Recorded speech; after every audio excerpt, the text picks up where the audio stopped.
मित्रों, मेरे लिए भी एक बहुत हर्ष का विषय है कि आजादी के अमृत महोत्सव के वर्ष के अंदर पहली बार राजभाषा का सम्मेलन राजधानी के बाहर लाने में हमें सफलता मिली।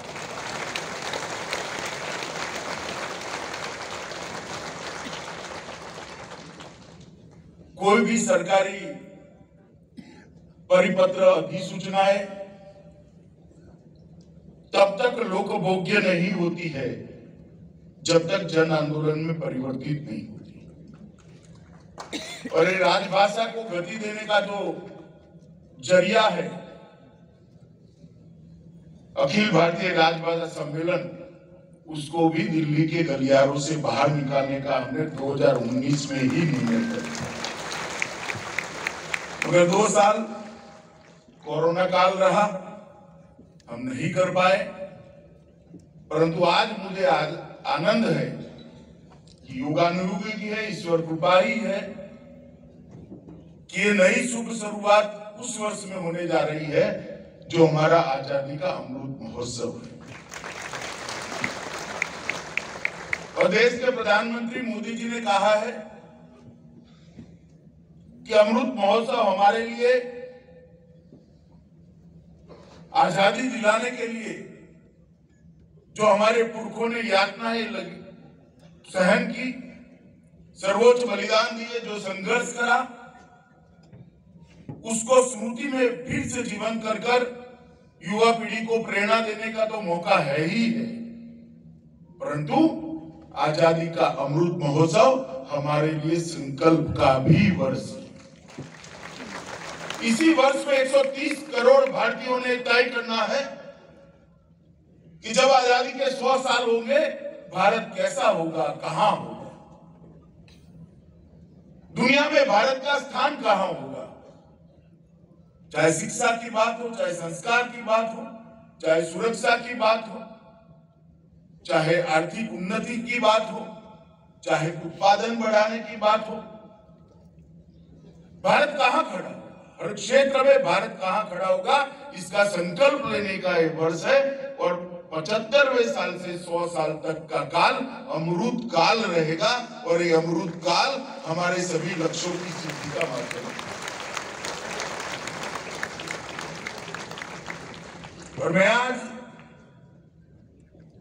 इस अखिल भारतीय राजभाषा सम्मेलन में कहने आया हूं कि हम सब हिंदी प्रेमियों के लिए भी संकल्प का वर्ष रहना चाहिए कि 100 साल जब आजादी के हो तब इस देश में राजभाषा और हमारी सभी स्थानीय भाषा का दबदबा इतना बुलंद हो कि किसी भी विदेशी भाषा का प्रयोग नहीं हो।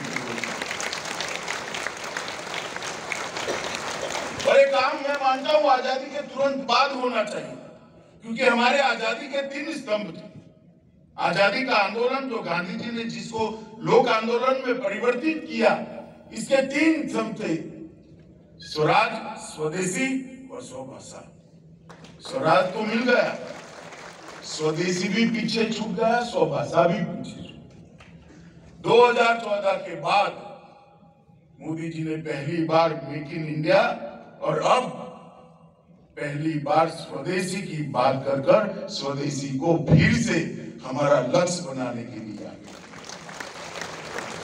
और इस आजादी के अमृत महोत्सव के अंदर मैं देश भर के सभी लोगों का आह्वान करना चाहता हूं कि एक और लक्ष्य हमारा छूट गया था, स्वभाषा का, उसको हम फिर से एक बार स्मरण करें और हमारे जीवन का। और मैं बहुत स्पष्ट करना चाहता हूं, आज देश भर से हिंदी प्रेमी आए हैं, बहुत प्रयास हो रहा है हिंदी और स्थानीय भाषाओं के बीच में विवाद चल रहा है, राजनीतिक। मैं बहुत मन से मानता हूं, मैं भी हिंदी भाषी नहीं, गुजरात से आता हूं, मेरी मातृभाषा गुजराती है, मुझे गुजराती बोलने में कोई परहेज नहीं है, मगर मैं गुजराती जितना ही प्यार, बल्कि इससे थोड़ा अधिक प्यार हिंदी को करता हूं। हिंदी और हमारी स्थानीय भाषाओं के बीच में कोई अंतर विरोध नहीं। हिंदी सभी स्थानीय भाषाओं की सहेली है, सखी है, और सखियों के बीच में कभी अंतर नहीं।